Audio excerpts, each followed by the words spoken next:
just getting back from lunch, so I will try to make this entertaining. But before I jump in, I do want to give you a little bit of a background on who I am for those of you that I haven't had a chance to meet yet. So my name is Jess Willis. I work for Pitney Bowes, and more specifically, I lead global product marketing for our data line of business. So usually you see the name Pitney Bowes. For those that recognize the name, we're recognized as a mailing company. So one of the unique challenges I have representing the data line of business is really starting to tell a different story. Why should people actually care about what we're doing from a data perspective, and what does that mean? I won't bore you with tons of details there, but I will tell you enough to give you the context of where we're going from a presentation perspective today. And with that knowledge and background and history specifically of where Pitney Bowes has spent the last century, of getting packages and mail to its intended recipients, we've learned a lot about an address. We've validated addresses, billions of points, billions of data points, and now we're taking all of that unique knowledge and we're building this data portfolio that's really centered on that concept of location and what an address means. And not just the physical location itself, but all of the things that are relevant around it. For me as a product marketer, that means representing a portfolio of over 350 data products. And with those products, we're essentially extending the ability for companies to license that data for them to solve business problems, right? Someone said earlier, we're all in the business of helping people solve their problems, and truly that's what we're doing with the data. And I'm telling you all of this because 350 products is a lot to manage as a product manager.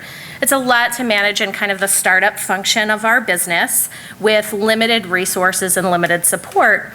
But it's particularly relevant to this concept of content.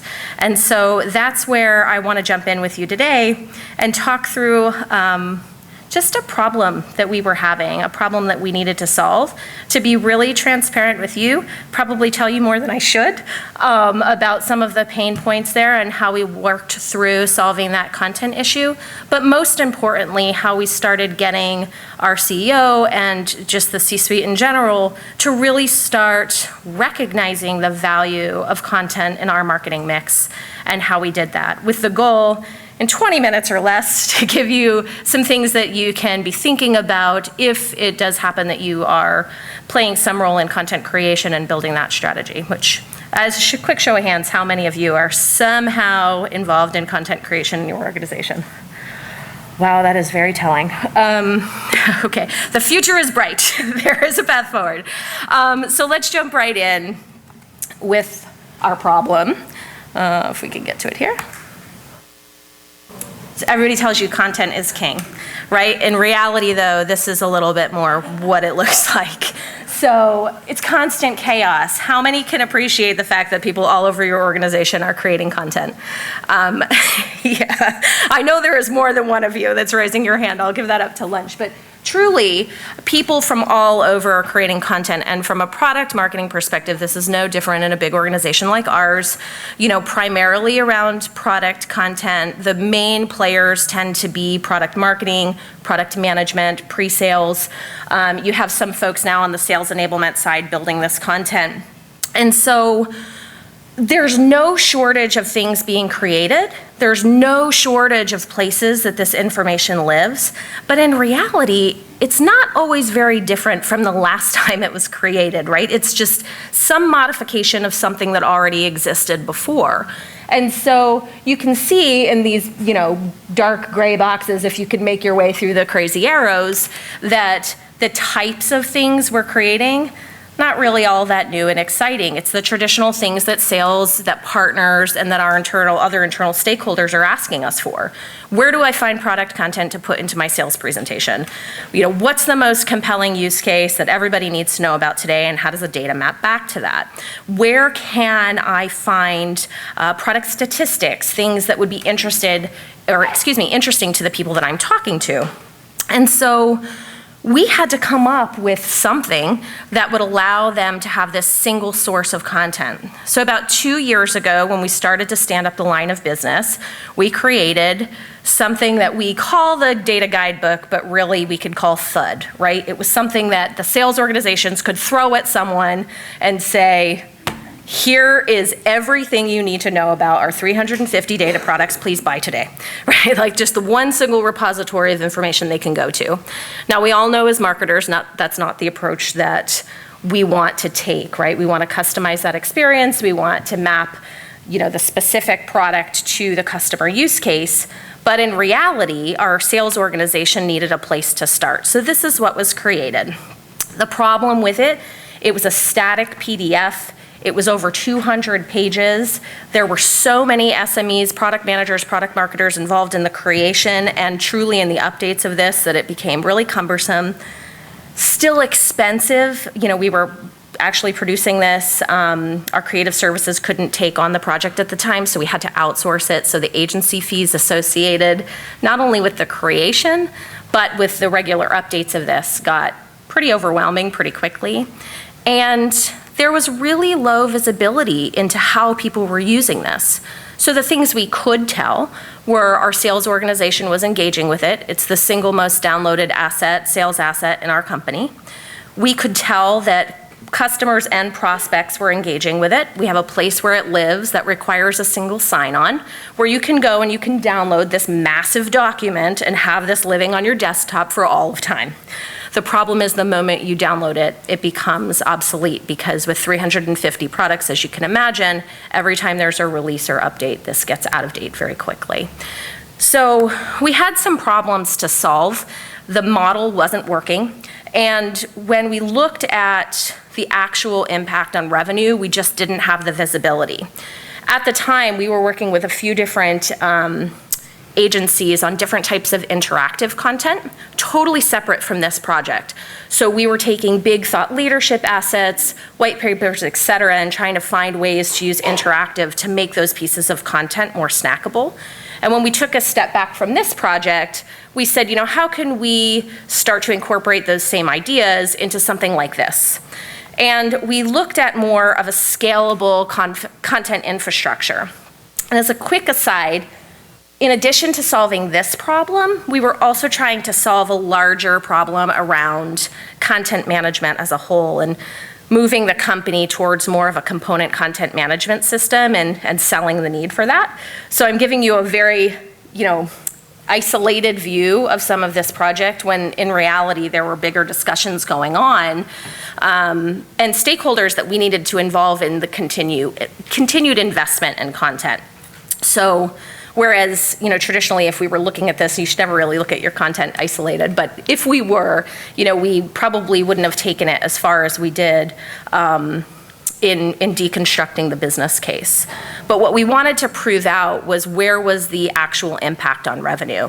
How could we, in creating something that was not only easy to update and easy to manage, something that was easy to scale, how could we also link it back to actual ROI? And this is where we started. So the things we knew right off the bat were our hard and soft costs associated with the creation of the piece. And these things, when you talk about them, they seem very obvious, but when you think about the content creation and more complex content projects, typically we're not diving as deeply into this. So how do you actually quantify these numbers in a way that are meaningful? We started with just headcount alone. So for us, I knew I had 12 product managers that were spending at least 8 hours of their time on this document alone. That took time away from what they should be doing with the sales team. They weren't developing products in that time. So I was very mindful of the fact that that dollar amount mattered to me, and it would very likely matter to my CEO. So that's the number we started with. How many hours, if we could give those hours back to the organization, how could we build that into our total ROI? The same thing, I knew my own number of hours that I was putting into the project, as well as the administrative support around it, and the actual cost of agency fees. So we could work backwards to figure out, again, if there was a cost savings there, what could we give the organization back? By building this in an interactive way, we knew we could take a 12-week project and streamline that into a 2-week production cycle. So again, we were able to multiply that difference and give that back to the business as a hard and soft cost savings. So it seems, again, it seems simple, right? But those numbers became very important in starting the conversations with our organization in a valuable way. Then we looked at things like our corporate objectives. So in the past, we were using this as a sales enablement tool, but in reality, we were building content around it. We were building new and exciting ways for people to interact with our data. So we were able to connect this to a very specific revenue amount. Our new website that we were standing up at the time, it was an e-commerce play. We wanted to move low-value transactional deals to essentially a marketplace. This would give us a path to do that, and I'll go into that a little bit later. So again, 20 minutes isn't enough to go into these details, but we had to get this granular. You're not going to see the numbers here, but this is a tool that for any of you interested, I'd be happy to share to walk through the methodology that we took to start to build out these metrics. We looked at everything from our current conversion rates to what we can modify from a digital standpoint to some of those hard costs that I mentioned earlier. We looked at how we could affect churn and our current renewal rates, et cetera. And we built that all into this spreadsheet so that when we did present a business case to our stakeholders, it looked something more like this. So we were using this concept of what we already knew about interactive content and how it performs better than static. We built that into the numbers and then actually used real numbers associated with our current goals to present them with something that they would understand. And by doing this, the narrative becomes not only something that you can believe in, but again, something that your stakeholders are geared to tune in and lean forward and listen to. After we presented that, we started talking about how interactive content would convert using the top of the funnel approach and then carrying that through to the sales cycle. So again, this is a tool that we've found very useful that will be available to you, and I'm happy to walk you through in more detail. But this shows what our strategy was going to be specifically, and all of the things we were already doing from an organic and paid perspective to actually take what was static before, make it interactive, and then drive to a more meaningful engagement with our customers and tie it back to our end goal of onboarding a new customer. And then here are some of the calculations that we actually came out with. So through this methodology, we were actually able to figure out what a reduction in sales cycle would look like. We took the average number of deals, factored in the conversion rate or the difference of conversion rate with interactive, and we were essentially able to have conversations with our sales leaderships to say, I hate slipped deals. It's one of the worst things if you're in sales to have a number of deals that slip over into the quarter. But what if we had content where we could not only prevent those, but carry those deals forward and give you more to close on in a calendar year? So by factoring that in, we were able to see a 20% reduction there where we could give that back to the business. Likewise, through ultimately fixing our conversion rates, we were able to showcase how much more traffic we can convert based on using interactive and then factoring that into a blended transaction rate that was relevant to our particular plan. So again, this is the type of content that I think could be, we were talking about this earlier, this type of deconstruction of a business case could be a day in and of itself. It's really clunky. It takes a lot of people at the table to start to figure out these metrics and the metrics that are meaningful for you. But what I was finding going through this process with our partners and our internal team was that everyone that was approaching us with a content idea was not doing this level of analysis.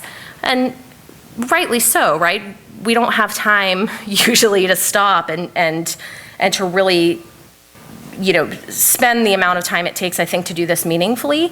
And I admitted at the front end of the presentation, we probably wouldn't have done it if it didn't fit into this larger piece of the puzzle that we were trying to solve for. But going through this process, it became clear that in all of our experiences across the board, I don't think we get enough exposure to this type of content and ways to really build meaningful business cases for the people that we manage up to. And something as simple as thinking about the structure of this differently, getting buy-in from all of the stakeholders that were around the table. When product management saw that we were doing this level of analysis, they were thrilled to support it, because for them, we had just quantified exactly how much time their teams were spending on content. So now all of a sudden they had someone else carrying that voice where, in a given day, we don't have time to connect these dots. We don't have this opportunity to participate in everything that the sales team is telling us is meaningful for them. So it's really giving them that second platform to stand on and say, you know what, we need help and we need a way to automate these things to be more effective. We also were able to provide, and this was where we really leaned on our partner, who, working for a large enterprise, if someone is looking for the business, my approach is to make them part of that learning process, and in this case, they were alongside of us every step of the way. And part of that was actually building prototypes that once we got through the first end of the conversation, then there was something that was tangible that they could interact with. They could see a prototype and walk through where the functionality would be and how it would be different from what we were doing today. And so this is the example, from the static PDF that I mentioned earlier.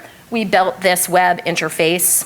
We built functionality in at the product detail level where you could actually go in, interact with a product. You could, on the left-hand side here you see, or my left, excuse me, there are assessments built in. So we have a number of products that are legacy that may be confused with some of our newer offerings. This allows us to ask questions, make sure people are in the right place, and then customize that experience for them.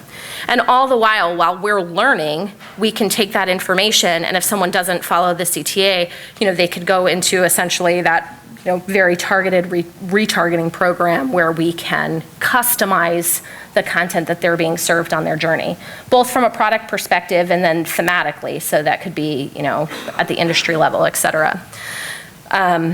We had the added benefit, again, of this content already existing and us just really rethinking our approach. So all of this, for us, our call to action leads to a very immersive experience where they can then go and interact with the data that I mentioned earlier. So they can see it on a map, they can download samples that they can ingest into their environment. So suddenly you're taking something that, essentially was a guidebook before, or a product brochure, and now you're making it a lot more interactive and meaningful for the user. And personalization, I like this quote a lot. This is from CMI, that personally relevant content for all of us, whether it's B2C, B2B, is very important. But what I think gets lost in the mix is this concept that personalization has to be your name, or it has to be the immediate location that you're standing, or a box that's filled on your behalf because there's some autofill function that's using content that was already derived from some action you took before. Interactivity of the content doesn't have to mean that, right? It could mean how we're building things in meaningful ways to actually drive that user forward to an action. And in this case, it's learning about what those preferences are and then building that into the methodology that we are taking to not only build this piece of content, but all the content that surrounds it, and then putting that back into our user journey. So I want to leave some time for questions. I've seen a few hands kind of go like this. So I will leave you with one thought, and then we can get into the meat of this.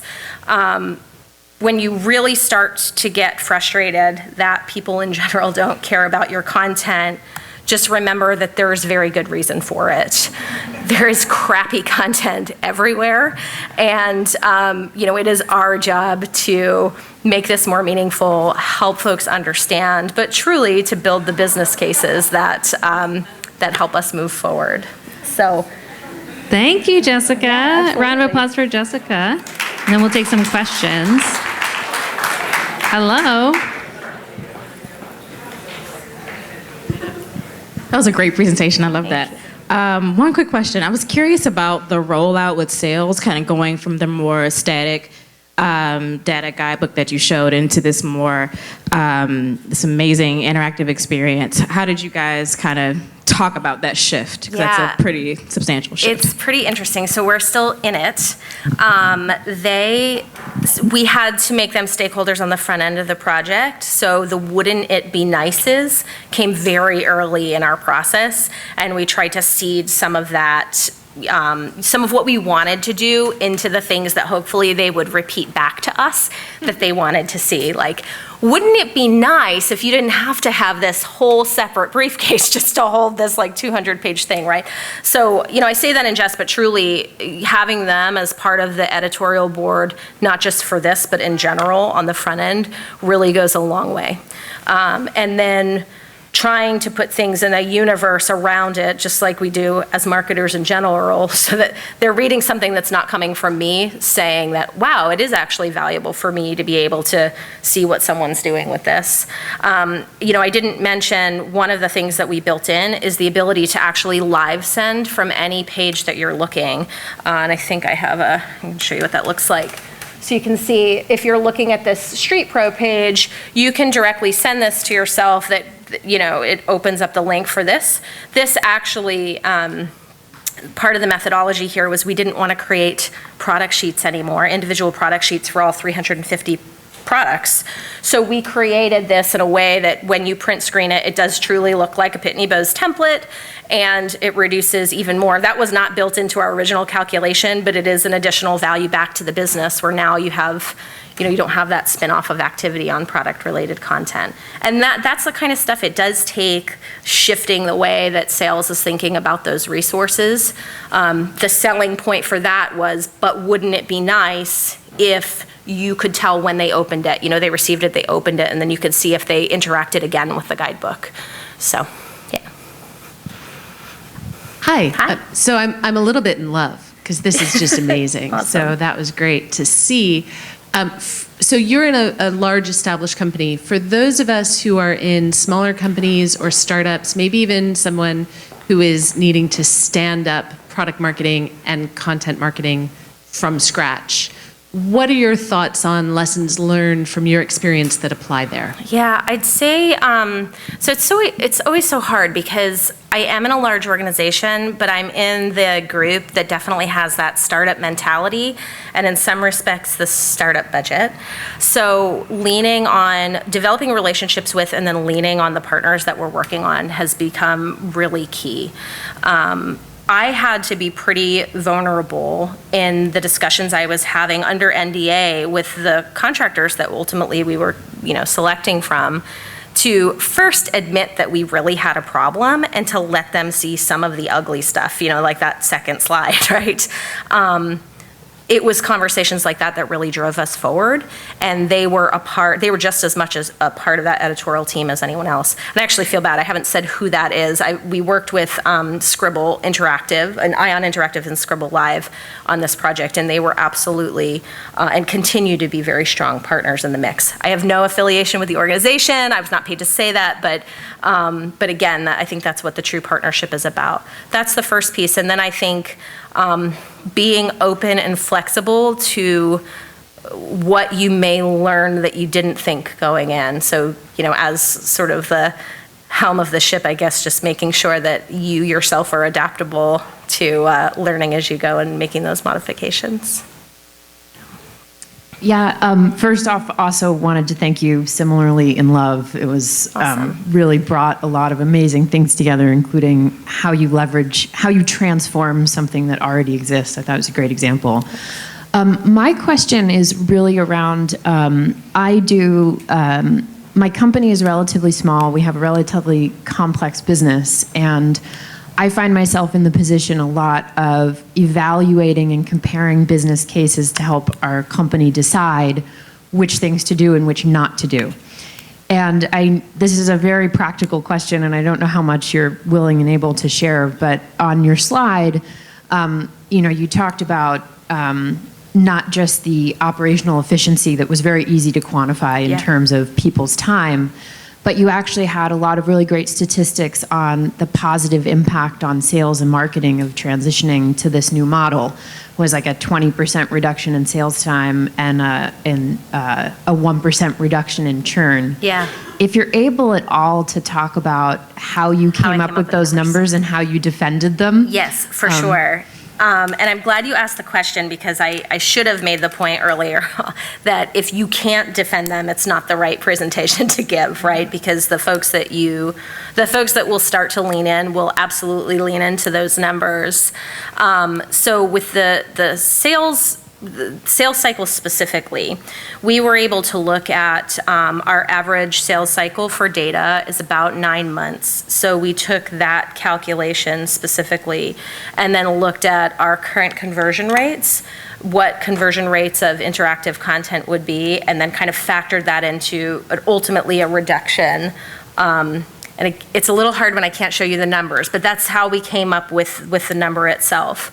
Now, likewise, If I could push on that just tiny Yeah. bit, were you actually comparing interactive content that you were doing or sort of industry standard? interactive by industry standards. However, we were also seeing some of that prove out with different types of interactive content we were doing. So, we looked at like the Content Marketing Institute to get industry benchmarks, and we used our numbers and what we're seeing, but those projects were still in their infancy, so we didn't want to rely too heavily on what we were just starting to do. So we really needed that backbone of what the industry was telling us and what we could expect there.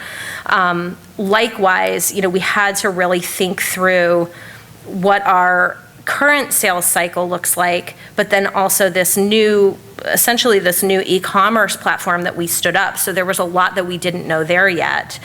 Things that we did know is that when you're purchasing something online, regardless of what it is in a B2B setting, it's probably not going to go over the $10,000 mark if you're using a credit card to make that purchase. So we essentially took that number, without getting too geeky here, and we created a blended transaction rate based on how many people we knew were visiting the site, and ultimately, scaled that to what the conversion rate should be, and then came up with those denominations to make sure that that fit essentially the model that we were building. So we did make a lot of assumptions, but we made those assumptions and rooted those in things that we already knew, and then we made sure that we could defend the logic behind the assumption.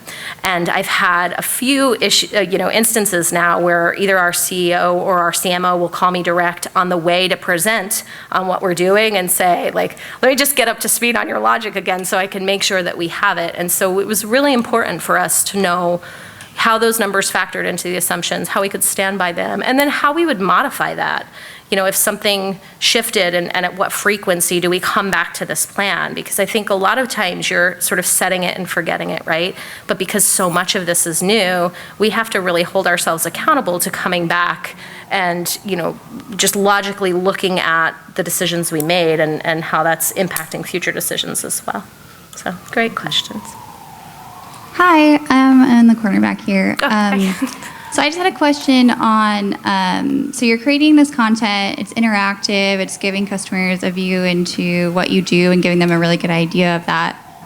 We've done that a little bit, and we've had concerns within the organization of our competitors getting this great look into content. I was just wondering if you had run into those concerns and like how you put those teams at ease of putting that content out there when it's actually doing what it's supposed to. Yeah, we have a lot of conversations around that, especially as we've made the data itself more available. Conversations about can they retrofit not just, retro engineer not just the content that we're producing, but truly the data. So that is always a hot topic internally. We definitely see when we're moving towards this type of shift in the way we market, we see folks wanting to emulate that. The cost of doing it becomes a little bit of a barrier for some folks. So, we have some major competitors, but then in pockets of our portfolio, we are head-to-head with smaller competitors that may not be able to leverage the same kind of resources we can at the enterprise level. So that works in our favor sometimes as well. But we do have to watch it. I mean, even to the extent of who's registering for those sites and the number of downloads, and we have to really keep a close eye on it. And there's always room for improvement there to really be monitoring and trying to understand what people are doing with it.